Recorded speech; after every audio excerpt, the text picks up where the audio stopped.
with the Bay Area News Group, and welcome to our garden segment on removing your lawn in drought conditions and what are your best options. That'll be discussed among our experts today from our garden in Walnut Creek. Our experts being Bay Area News Group garden writer Joan Morris and Contra Costa Master Gardeners Steve Griffin and Janet Miller. And thanks for joining us, guys. Appreciate it. And I just want to remind viewers that you have the opportunity to ask questions. Just go ahead and log on to Scribble Live. You'll see that in conjunction with our video, and go ahead and ask questions, and we might read them on the air. So anyway, like most of you, I've seen lawns in my neighborhood go from green to brown to almost dust, thanks to the combination of the drought and severe water restrictions. So yeah, we have to conserve water. So maybe it's a time to do something with your lawn. And the process may not be as bad as you think. So let's turn it over right now to Joan, Steve, and Janet to give us some good tips. Take it away, guys. Thanks, Steve. I like to call it how to get away with murder your lawn. And you may be thinking, well, heck, I haven't put water on my lawn since last September. My lawn's already. Well, the thing is, there's good ways and bad ways to kill your lawn. If you don't replace it with something else, you're going to have weeds. So if you're thinking about replacing your lawn, or you want to make sure that you have something in that nice dead lawn, we're going to talk about how to do that. And I'm going to turn this over to Steve and Janet to show us how to do it. Great. Hi, everybody. All right. So here in just a second, we're going to do a hands-on demonstration of what we call sheet mulching. But before we do that, I just want to talk a little bit about the whole idea of getting rid of lawn. Here in the Bay Area, you can drive all around and you see lots and lots of dead lawns in front of lots and lots of really nice houses. And it's commendable that people are turning off the water and not using it on turf grass, but on the other hand, it's not really very beautifying for their houses, and it also doesn't do much for the local wildlife or the soil down below. So one of the things that happens if you just let your lawn die is all of the healthy organisms in your soil are also going to suffer from that. So what we're going to talk about today is an alternative to that can be both beautiful and also is really going to encourage wildlife in your yard and also keep your soil nice and healthy. And much of what we're doing today, we're using reclaimed materials, and there can be some cost involved, but it's fairly minimal. So without much more delay, let's show you what we got going on. Okay. Yeah. Well, why don't we pan this site, which is representative of the lawn. You'll see that beautiful green carpet there. That's our simulated lawn. And the framework that's around this is either your header board or your concrete mowing strip. So that's representative of that. So what we've done is we've done about half of the process.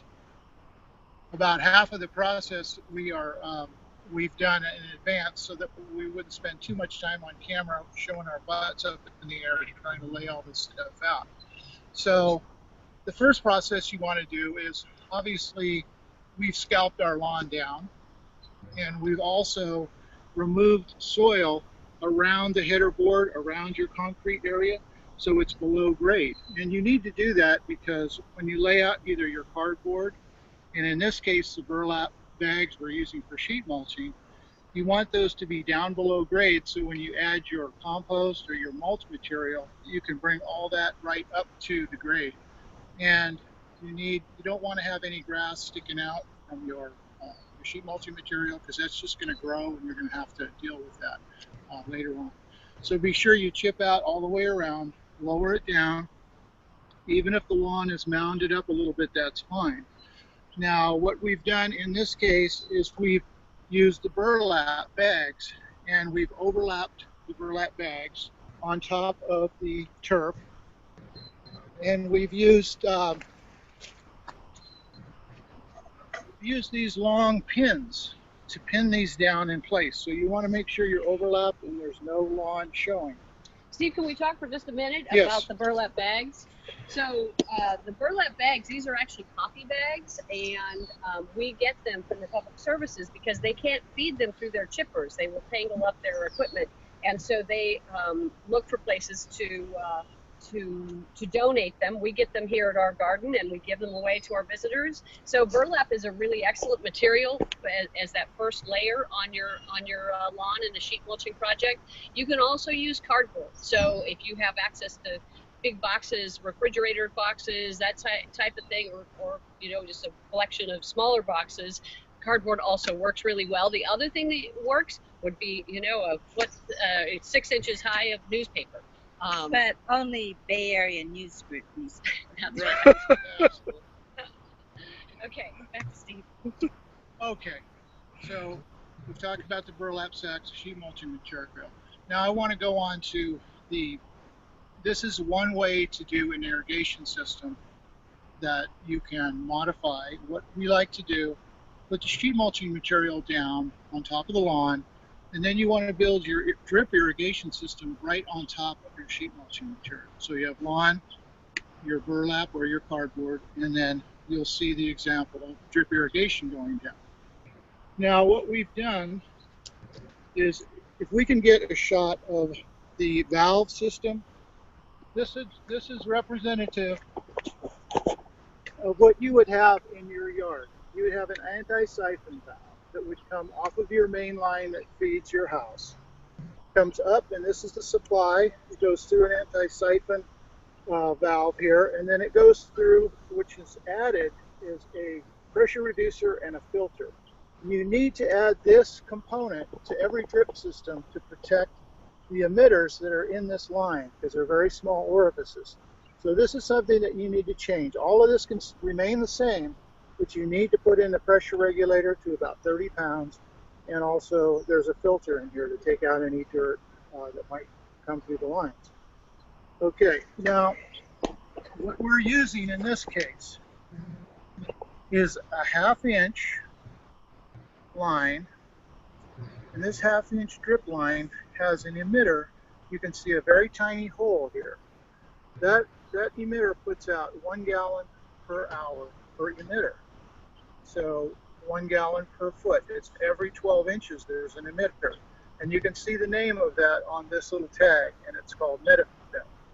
We're putting this drip irrigation on this lawn, this converted lawn, exactly how it is described in the Metafilm website. So if you go to metafilm.com, you'll see examples of what we're doing right now. But I want to talk about the valve. That needs to happen. Now let's go over here. We can step right on the lawn if you'd like. If you can see this riser that's coming up. This would be representative of a riser. Possibly you had a spray head in your system. You've dug up and you've capped all your lines below ground if you had an automatic system in before. And you bring a riser up. This riser, then you place a T on top of that riser. From there you can start running your lines. Now these lines can be pinned down with the same material you pin down your sheet mulching material. What you do is you just do a circuitous pattern with the lines about 2 feet apart. You want to come up to the edge, not right to the edge of your header board, but a few inches away from it, and then about 2 feet between each line, just like that. Now, in the middle of the system, now this is only 100 square feet, but in the middle of this system is a purge valve. And this is very important to put in this purge valve. The purge valve, what it does when the water comes on, it reaches a certain pressure, about 10 pounds. Before it reaches 10 pounds, it flushes the system out. And since it's in the middle of the system, everything that might have collected, any soil or little bits of dirt, get purged from the system every time that valve comes on. This is a very important component to keep your system clean. When it seals, and then the drip lines are pressurized, and you're going to get 1 gallon per hour per emitter through the whole system. Is that clear? Okay, good. So what we're going to do now is we're going to, since you see lawn, sheet mulching material, burlap sacks, the beginning of the irrigation system, we're going to finish off the burlap and pin that down and finish the irrigation system, and we're actually going to turn it on and watch the purge valve work, the valve work, and the water coming out of the emitters. After that, we are going to start putting the mulch on top of all. Do you have anything more to say? Well, the only thing, so what I was going to say is what most lawns had prior to a project like this is overhead sprayers that put out a lot of water, a lot of which is wasted.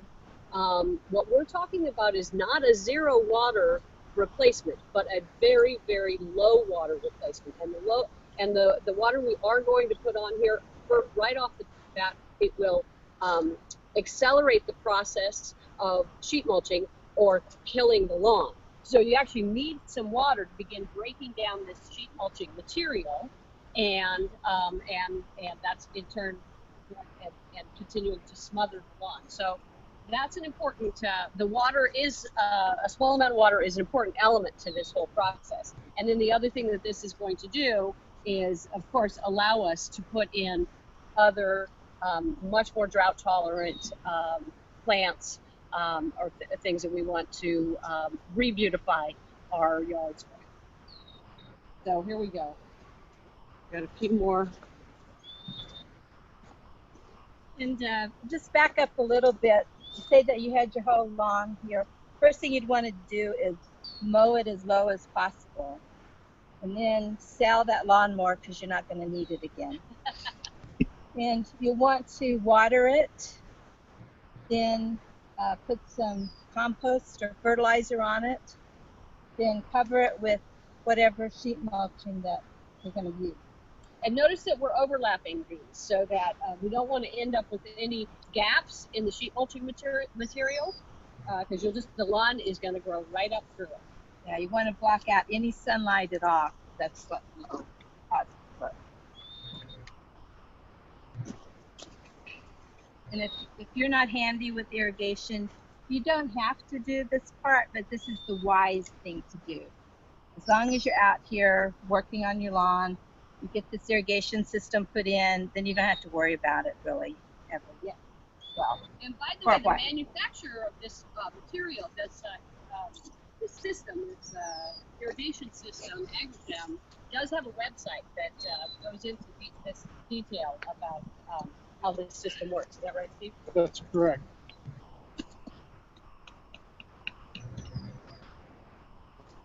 Now, it's a really good idea to have a little hammer. We're dealing with some very dry soil below this, and we're going through all this fabric material right now. You probably have a lot easier time in your lawn pinning the stuff down.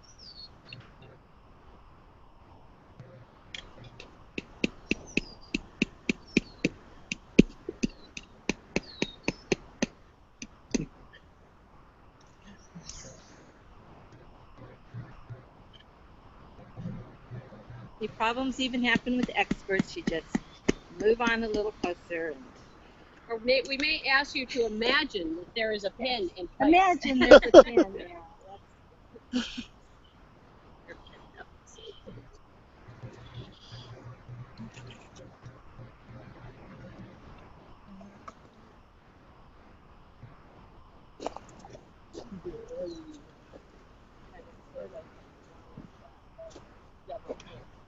Well, I think it's good that our viewers are able to see how this comes together here a little bit. So.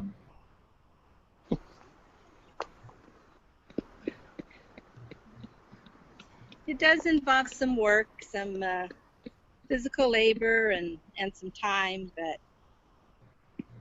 lawns, we spend more money on our lawns, taking care of our lawns and treating them and watering them, and for little benefit other than aesthetics. So yeah, you're doing some work out here, but that's nothing compared to the work you do year round or at least seasonally on your lawn.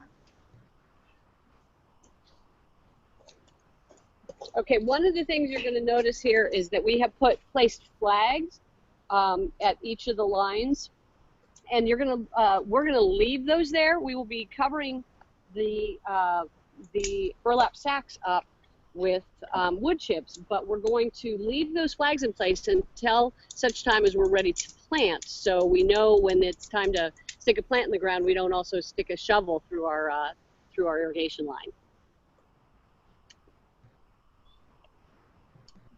So that completes the loop.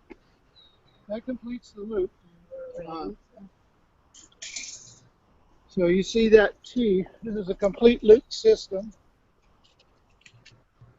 And now, what's nice about building everything right on top of your sheet mulching material is it's very easy to configure, and you can test it to make sure everything is working. If you covered it up right away without testing it, you wouldn't be able to tell whether it was working correctly. So what I've done is simulated with a hose. This is our water supply in the home supply. And now I'm going to manually turn this valve on with the bleeder valve.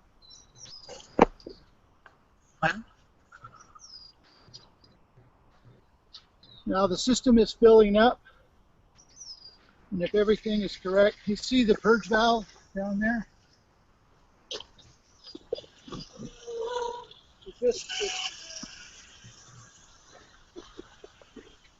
Okay, now it's shut off because it hit the proper pressure. Now the system is pressurized, and you'll see where the emitters are. You see the water start building up at every emitter, 1 foot apart through the whole system. So when this is planted with nice drought-tolerant plants, they'll be able to we'll be watering your soil rather than watering the plant. So soil will be saturated and the plants will pick up the water.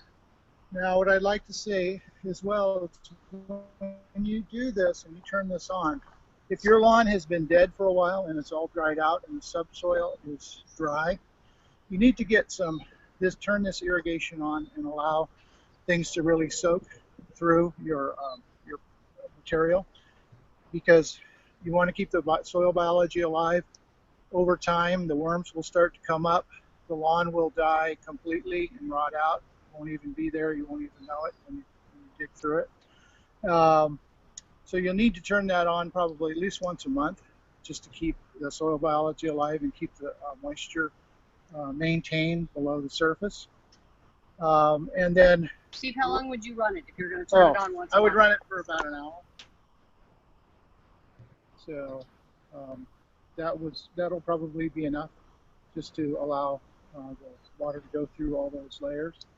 And then what we've done here is we've flagged where the lines are, so that when we cover up this area with mulch, you'll know where those lines are. When you go to plant, you can kind of scratch down through the surface of your mulch, and you know, okay, there's a line running here.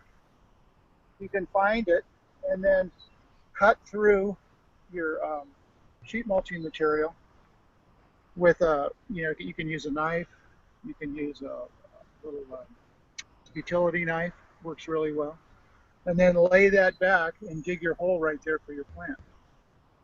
It's a good idea to use a piece of plywood or something to put the soil on, and then put that soil back in the hole when you plant your plant, so you're not introducing a lot of soil on top of your sheet mulching material. Anything else, Janet, about that? I think that's it. We're just about ready to start moving on to. Now that the system's tested, I'm going to turn this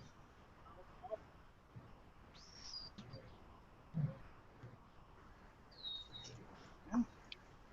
And we're going to start adding our mulch. So let me talk a little bit about the material that we're using today. for the mulch material. We got a load of wood chips from one of the local tree companies who was operating in our area, and we asked them to come by and drop off a load of wood chips, which is perfect. It's free material and will work beautifully to smother out the lawn. Now, the thing with using wood chips from the tree companies is you never quite know what you're going to get, and so it could be small, really. The wood chips could be all the same size, and they're nice, small, whatever, maple or something. Or you might get a mishmash. You might get a load that has 3 different kinds of wood in it, and the wood chips are all different sizes. And so if you're fussy about that, or if you want something that is immediately more homogeneous, I guess, you can also buy mulch. You can buy wood chips that have been processed. You can get them in bulk. And if you do that, you're going to have a mulch layer that looks more like classic landscaping material. But the nice thing about this is it's free. And also, and as it breaks down, and later on when you're going to come back to plant, you can top it off with something that is a little more even in terms of shape, size, and color.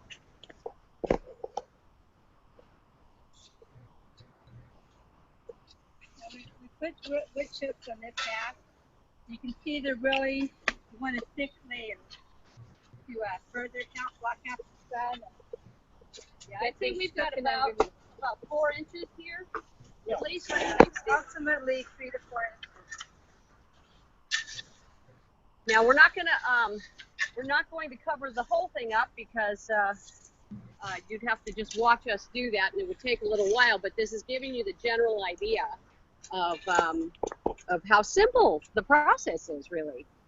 And once you have your sheet mulching material in and your irrigation lines in, this part is super easy. We dump the wood chips on, make sure everything is covered up, and then we're going to let it sit. That's the best part. There's not much left to do. Exactly, right off the bat. And this is even with chips that are not all the same size, shape, and color. It still looks much nicer than just a dead lawn. Also, it isn't. We're not going to have the problem of weeds coming up in here. And you can do the same thing to a bare garden that you're not doing a lawn conversion, but you're doing just an open space area that maybe you have some irrigation to, or you can run it to that. You can do this in your landscape as well.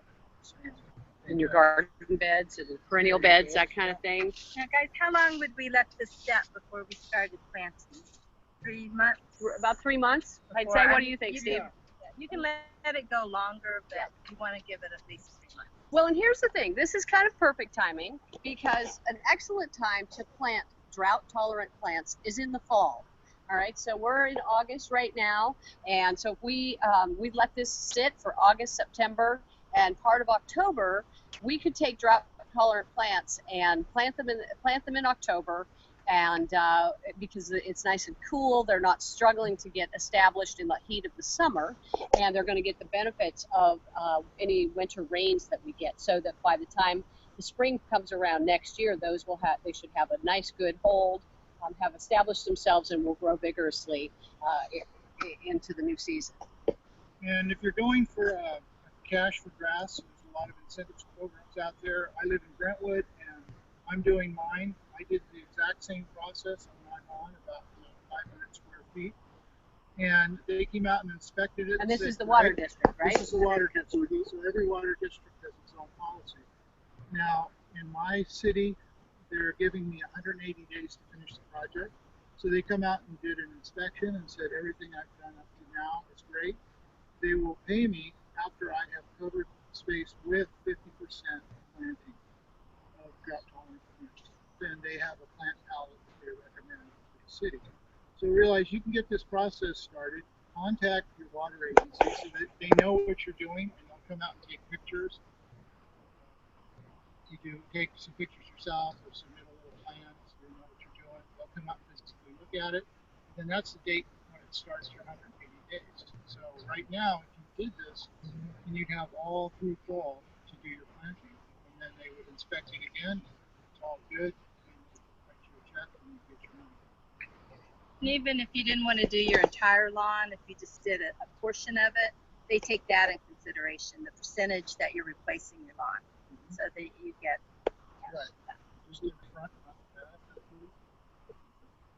And another really great, I'm sure all of the water districts have probably have suggested plant material that you're gonna that you might use to replace your lawn. I do know that the Contra Costa Water District has a terrific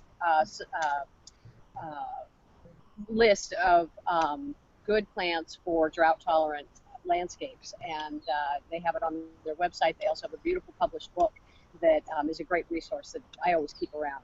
So there's a lot of information out there for what you can do to replace a lawn, and we're going to talk about that here in just a minute. What do you think? Do we have any more to go over on the No, I think details of that this? covers this conversion. Okay. Yeah. Well, maybe not because the ground's so hard, but so what we're going to talk.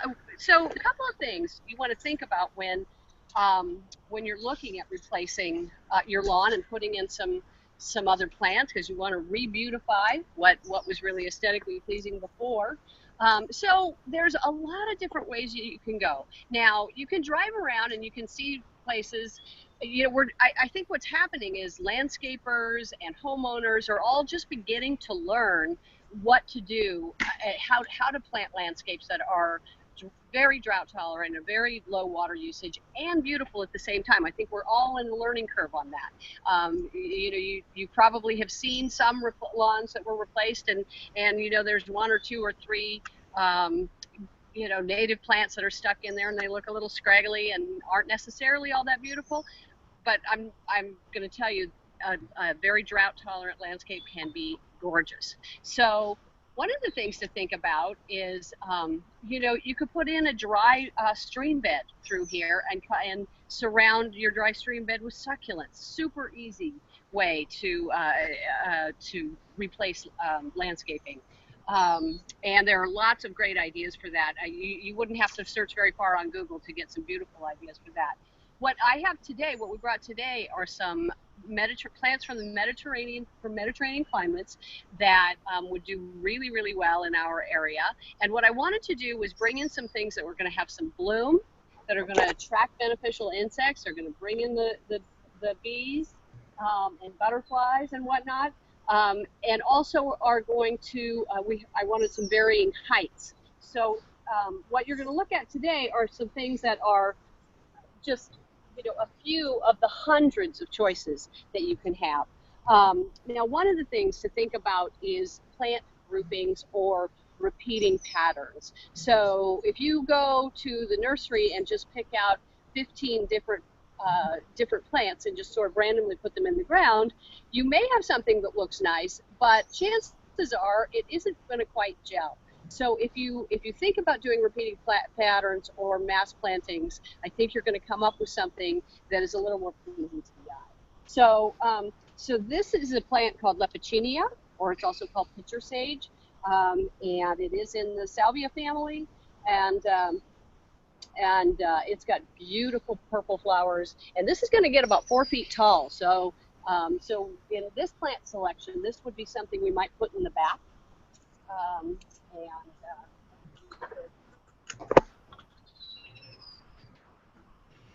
Some lower things.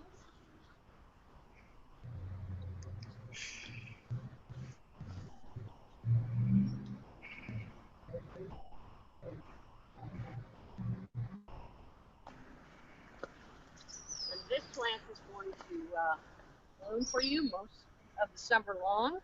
And then what I picked, the next one, this is a solidago, and this will be covered with bees. In fact, I think there's some bees on it right now. This is going to also bloom all summer long. It will disappear into the ground in the wintertime and just very, very reliably come back each year.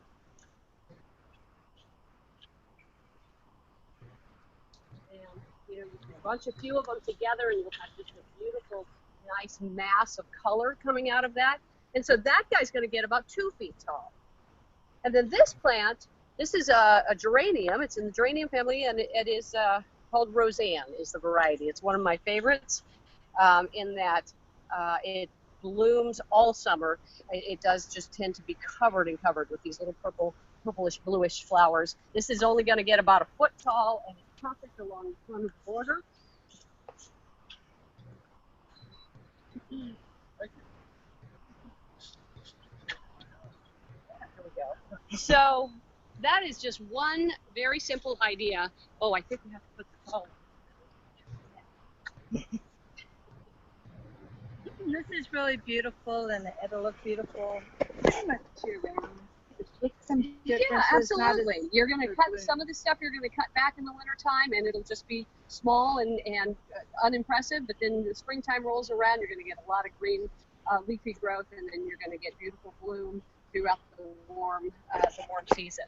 So, and you can think about, you can also put a meandering path through here. You know, in any place you decide to put some stone, walkway, whatever, you're not growing anything, and it gives you an opportunity to be able to just walk, be able to walk through your garden and enjoy it that way.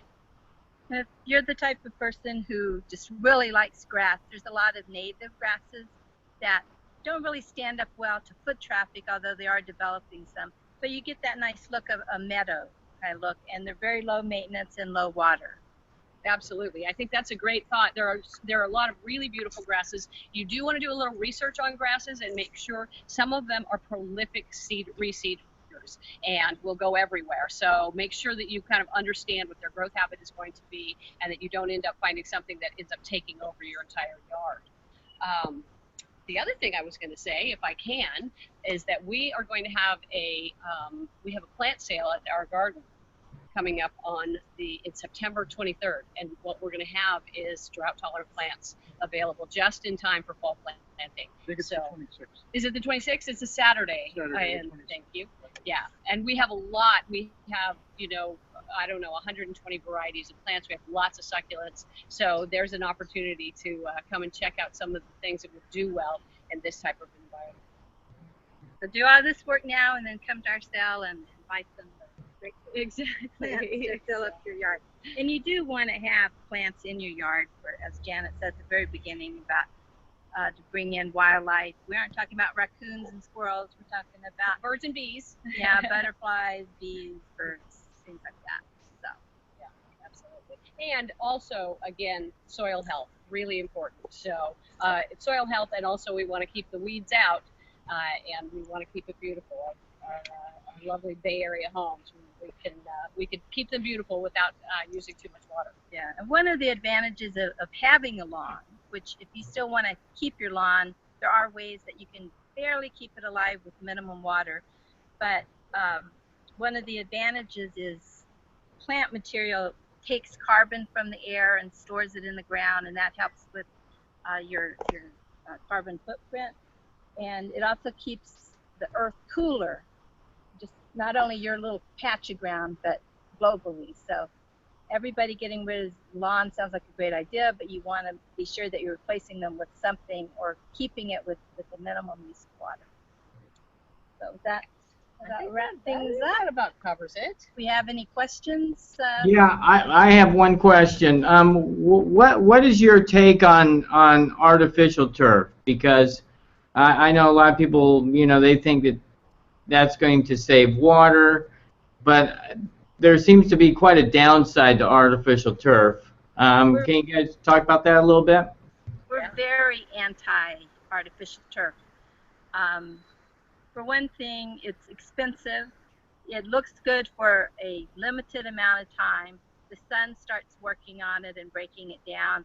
You end up having to pull it out of the ground, and it goes straight into the landfill, where it stays for who knows how long. But it doesn't really save water, because like on hot days, it heats up so much that you can't walk on it without burning yourself. I mean, it's 180 degrees, I think. So you have to water it to cool it down. And because it is slightly porous, well, it is porous, you get weeds growing up under, through it. And so now you've got fake lawn with real weeds. And I'd rather have real lawn with fake weeds. And here's another thing about that, is that if you cover up your ground with artificial turf, the soil down below suffers because, first of all, it's not getting watered all through the summer, all through the, unless it rains, it's not getting any water. So all of that biological life in the soil down below is basically being starved. And so your soil is really going to be affected by that. And you don't have anything natural growing there that's going to attract beneficial insects, and they need a place to live. So yeah, so we're not fans. Anything you have to add to that? No, I agree with everything you said. Okay, I have one more question then. When do you know when your lawn is not worth saving anymore? I mean, is it just a gut feeling, or I mean, do we wait till it's all dirt? I mean, when is it worth not saving, and when is it worth saving? I guess is my question. I think that's more of an issue of how you want to use your yard.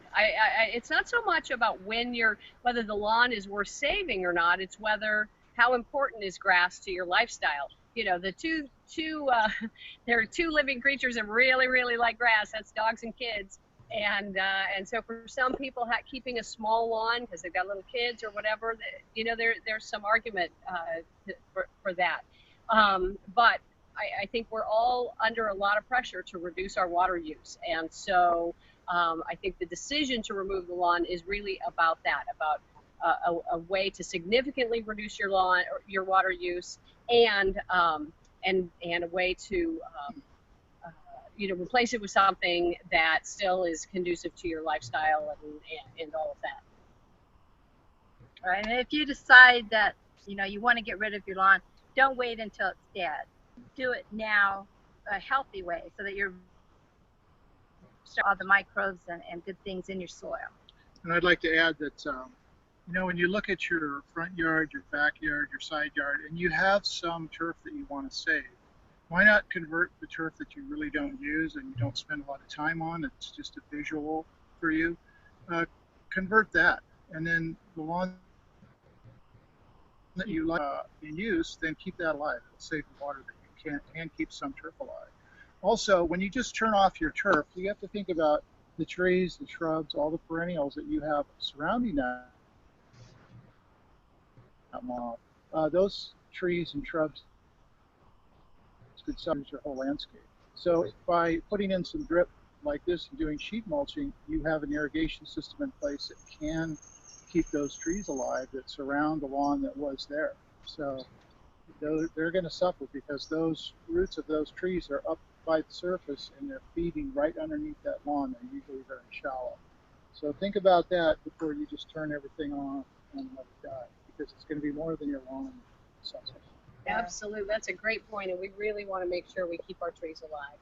They're really pulling carbon dioxide out of the air and are habitat for all kinds of living creatures. So first and foremost, we want to keep our trees alive. They kind of get priority.